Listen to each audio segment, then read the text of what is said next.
Rolling along on a Wednesday morning. Good morning to you. Jake Query along with Mark Dykton. Kevin Bowen will be back next week, of course, as we get set for Colts camp. And joining us now on the Payless Liquors hotline, it is foolish of me to do a long introduction. He needs no intro. When it comes to Indianapolis, the most beloved running back, a man that actually started every game in which he appeared for the Indianapolis Colts. Edgerrin James joins us on the program this morning. Edge, good morning, man. How are you? Hey, what's up, man? How y'all doing? We are well, thank you. First off, before we get to the main topic I want to discuss with you that we've talked a lot about, and that's the running back situation for the Colts, I was sitting there flipping through social media, and I think it was Reggie Wayne posted. I guess it was this past weekend. My apologies if it was beyond that, but did you do like a road trip in the air with Jim Irsay, Tarek Glenn, Reggie Wayne, and yourself?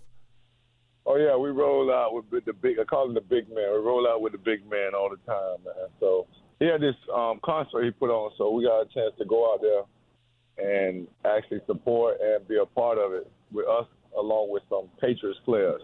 So it was actually pretty cool. So you went out to Boston. Edge, I don't think I need to tell you this, and I think most people realize this now. Jim Irsay's an interesting guy because he has a great admiration and history for the league, not just the Colts, but the NFL in general. But I've always respected how he seemingly knows what every former Colt player is up to, whether they played one game here or a decade or whatever it might be. But is it safe to say that Edgerrin James is Jim Irsay's all-time favorite Colt? Man, the big man loves all his people, man. He loves everybody. He included everybody, you know. Edge is Edge. It's like, how can you not like Edge, you know? Like, I'm Edge. But all jokes aside, man, the big man does a great job of keeping everybody intact. It's a family organization. And, you know, once a Colt, always a Colt. And when you come through there, you know, you feel like you're back home. So he does a great job of keeping everybody together. And the inclusive part is what's actually pretty cool because when he's having something, he's always inviting former players.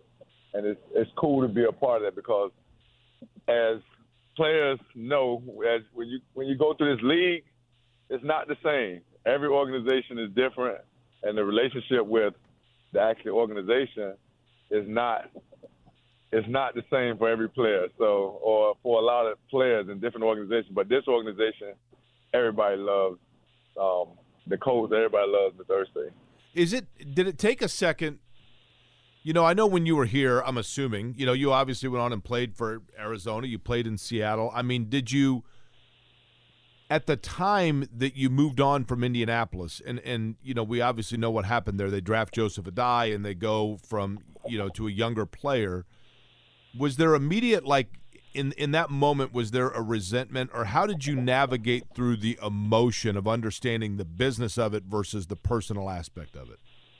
No, it was never an issue with me because I always understood the business. Anybody that knows me knows I've always been about my business. I always understood the business. And that's the thing about when you go into the NFL. Once you're in the NFL, you should understand that it's a business and things everybody has to do what's best for them. You see the owners or the teams that do what's best for them. Sometimes you see players do for what's best for them. So you can't get your feelings involved in any of that. And I never had any issues with the Colts, and it was always good. And that's why the relationship has always remained intact. Even when I moved on, you know, I was always a Colt. What is your assessment now? Edgerrin James is our guest on the Payless Liquors hotline. You know, the situation now with Jonathan Taylor, and for that matter, running backs in general. I mean, you know, we obviously see Josh Jacobs, who I think is a wonderful player. Cook is a great player that Minnesota had. Pollard getting tagged in Dallas. Are we seeing the devalue of the running back? And as a guy who went from, you know, gold teeth to gold jacket yourself by running the football, what's your overall assessment of all of it? Well, it comes down to, you know, the running backs got to stick together. They got to understand their value. They got to understand that, you know, it is one of the toughest positions to play, and you bring so much to a team and to an organization. But at the same time, you have to understand that everybody has to stick together in order to get something accomplished. Whatever it is we're trying to accomplish, all the running backs got to stick together because without the running game, it's hard to have an offense move the way that you would design it to move. And I think the quarterback should speak up, because you look at any quarterback, or any quarterback knows if you want to, what's the purpose of a play action fake? What's the purpose of when the other team, the opposing team is blitzing? You got to depend on that running back. In the franchises, a lot of times franchises are putting themselves at risk if they don't take care of that running back, because that's the one that's protecting the quarterback. So it's a lot that goes into it. I just think the guys got to stick together, and the importance of the position. History shows that the running back position is what keeps this thing intact. Any team that has a strong running game, it opens up the passing game. The great Edgerrin James joining us right now on the Payless Liquors Hotline. Edge, it did seem like a turning point when you saw guys like Josh Jacobs, Saquon Barkley not getting contract extensions with their team, having to play out on the franchise tag. What are your thoughts on the franchise tag as a former player? Well, I've been there, done that. History repeats itself. It's part of the game, but, man, just go out. If you love the game, do what you got to do to make sure you're in shape, make sure you take care of yourself, and understand that, hey, this is where I'm at right now. Make the best of where you're at, but try to get that longer-term deal, because every player needs some safety, security. They need to make sure that, their value is actually appreciated and shown. But this is a business, and the organization is going to do what they feel is best. So there's always going to be something that somebody don't like. But as a player, when I went through the franchise thing, I just made sure I was in the best shape possible. I wasn't getting out there doing any of those unnecessary things, as far as if I don't have to play in the game, I'm not playing in the game. If I didn't have to do the preseason, I wouldn't do the preseason. I would just make sure that I take care of my body, make sure I take care of myself. But you got to stay prepared and make sure you try your best to stay in football shape, because you never know what's going to happen the next year. Do you believe, Edgerrin James, that it's in the best interest of the Colts to lock down Jonathan Taylor and another contract? And if so, do you think that they should give him unlimited whatever aspect within reason he wants monetarily, or should they put a hard cap on it? Well, I'm not in that position as a general manager or on other teams. So I think history has shown the Colts are going to do what's best for the Colts. And as a running back, I want to see every running back get compensated. I want to make sure. I always would love to see a player get compensated, because I know what it takes to become a running back, a top running back. But at the same time, as an organization, they're going to do what's best for them, or the way they see things fit. And that's not something that I have any say-so over, or anybody has any say-so over. So hopefully everything works out where you can find like a happy medium where everybody's happy. What percent of the Edgerrin James that we saw as a football player was God-given, and what percent was being in Immokalee or Miami in the offseason and getting up probably 3 hours before everybody else? I think everything starts from the top, man. Everything is God-given. And then you just capitalize off of all those attributes or those gifts that he gives you, and you recognize them. And then you go to the late-night trainings, or you go to the University of Miami. All you do is bring out what he's already given you. So it starts from the top, and it trickles down from there. So I remember, Ed, you would not remember this, but there was one year, I can't remember what the circumstance was, but there was a big question mark as to whether or not, like, you would report to camp, or we hadn't heard from you in the offseason. I can't remember what the circumstance was. But I think you were very misunderstood by we in the media. I don't think the team misunderstood you. I remember Peyton Manning once said you were the best teammate he ever had. And a lot of us in the media, I think, miscalculated you, quite frankly. I guess I should apologize for that when you were a player. But you came in, and I remember asking to interview you on report day, and you were like, well, I've got to go get my physical and my body fat tested. And I think we made a wager on what your body fat would be. And I thought, like, well, this guy I don't know where he's been all off season. I have no idea. And you went in and your body fat was like 5% or something absolutely insanely ridiculous. No, way less than 5%. Yeah, what's the lowest you ever had? It was like 1% or less. So it was way down there. But I used to always take pride in that. He had his little machine.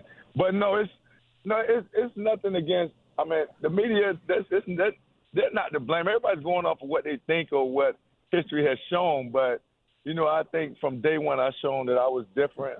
I understood the assignment. Football means a lot to me, and it meant so much to me that I understand what it takes to become a great football player, and I have a decision to make. Do I commute every week to try to go to Indianapolis to train in different circumstances, or do I go to the place that's home, the place that I'm familiar with, the place that brought all this stuff out of me in the hottest part of the day to make sure I'm in the best shape possible? So that was a no-brainer, and I understand everybody wants everybody to be in place, and I get it. But for me, I had to do what's best for me. Best for me to train in that 100 degrees weather with those college kids and with those guys that was my former teammates that would push me to another level. Because in the pros, it's different. You don't train the same in pros. You know, everybody's pro, they have their own situation or their own strategy. But when you go down to college, those guys are hungry. I was able to get everything I wanted, and plus I could be around my family because, you know, when football season starts, it's all football. And the off season it's off season. A week out from Colts players reporting to training camp, what was your mindset this time of year knowing that training camp was just around the corner? Man, I was always pumped up because it was time. That's when you get totally away from the game, you get totally away from the city, and then when you come back, it's like, okay, let's go at this thing again because football players love to play football, you know, and when it's a chance to get out there, especially in the NFL, you get a chance to get out there and show you one of the best of the best, and all those years that you've worked to become an NFL player is real, and you have so many people so many kids that's looking up to you. So you want to make sure you giving them the best performance, so you give them something to look up to. So I was always pumped up and ready, and I used to just make sure that my body was ready. That was the main thing. Edge, what are your impressions, if you've seen him, and I realize that we haven't seen him as a pro player yet, but what are your overall impressions or reactions to Anthony Richardson? I think he has all the tools. He just got to make sure he does what it takes. You know, he's in the right organization. The organization is behind him.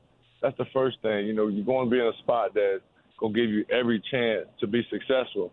So he's in the right place, and he fits everything that the Colts he fits everything that the Colts need, especially in this day and age. You know, they got the offense. I mean, they got the coach that came from Philly. You saw how successful they were.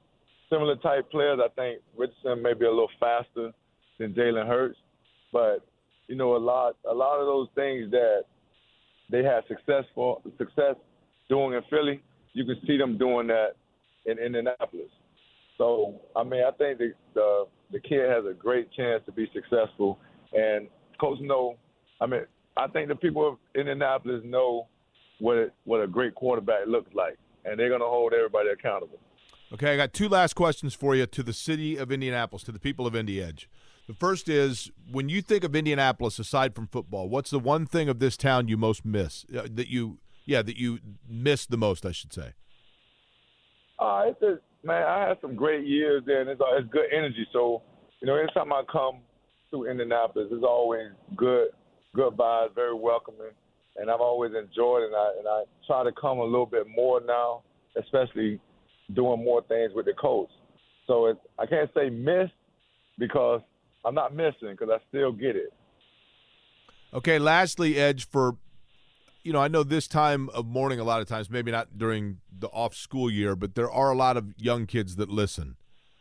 And I think it's important, like I said, Peyton Manning has never shied from saying that you are the best teammate he ever had. In your opinion, in the opinion of Edgerrin James, if you were to speak right now to a young person who's involved in sports or whatever it might be, what can they do to be a great teammate? Be there for your team. You know, you have to be there in a sense of, like, you're doing what you're supposed to do. You don't have to physically be there every day. Well, you have to make sure that you're doing what you're supposed to do to make sure that you are being successful. I think a lot of times you see people, they'll blame this or they'll blame that. When you really break everything down, as long as you're doing your part and you're being there and holding yourself accountable, you're going to be a great teammate. Edge, we appreciate the time as always. I don't know that I've had a chance to talk to you since you got in the Hall of Fame. I know that's been a while, but certainly congratulations. And I think the entire city of Indianapolis was proud not only of your representation of the franchise there, but the way that you handled the induction, the speech, your message to everybody. It's always a pleasure to talk to you, man. It's good to catch up. All right, man. Thanks for having me. And anytime you need me, phone call away. Appreciate it. Edgerrin James on the Payless Liquors Hotline. You heard him talking about working out in the 100-degree heat, working out with the younger kids in order to get ready for camp. Turns out one guy that there's a huge question mark about with the Colts yesterday posted a video that was encouraging and shows that perhaps that's exactly what he's doing at a time when we're wondering what he might be up to. We'll explain all of that, and Matt Taylor joins us an hour from now in the 8 o'clock hour, getting underway here on Kevin and Query, 93.5, 107.5 The Fan.